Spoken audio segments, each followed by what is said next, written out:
Hello, I'm Mike Kaufman, a hydrogen advocate from Planet Hydrogen, an NGO based in Manchester, United Kingdom, and in these 3 videos I would like to introduce you to the possibilities and promise of hydrogen as the fuel of choice for the future of humanity and of the planet.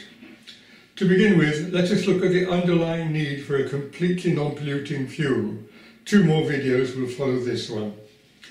If it is decided at COP26 that fossil fuels are to be phased out of our lives so quickly that by 2050 or even earlier, no country will be emitting carbon dioxide from the burning of coal, oil or gas, then all of us will need a non-carbon fuel to take over, and lots of it.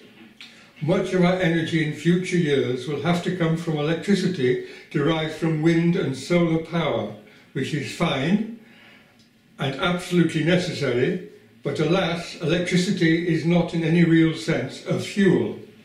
During its generation from wind turbines and solar panels, it flows directly to its point of use, our homes, our factories, our railways and so on, but it cannot be stored at the same scale as the fossil fuels which we are used to.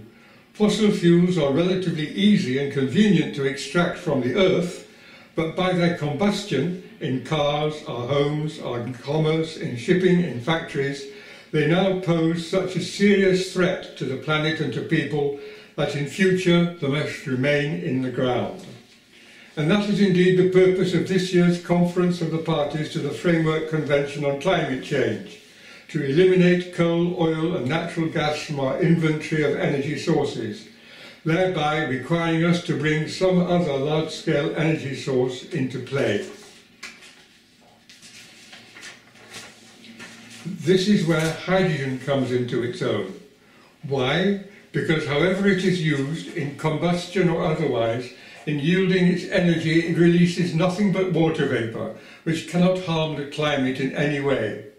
And in contrast to fossil carbon, not only does it not discharge carbon dioxide into the atmosphere, but it is also incapable of loading the air with those poisonous gases and particulates which kill over 3 million people per year.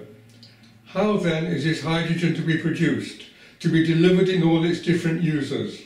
Households, factories and public buildings such as schools, fuel stations which currently handle petroleum products.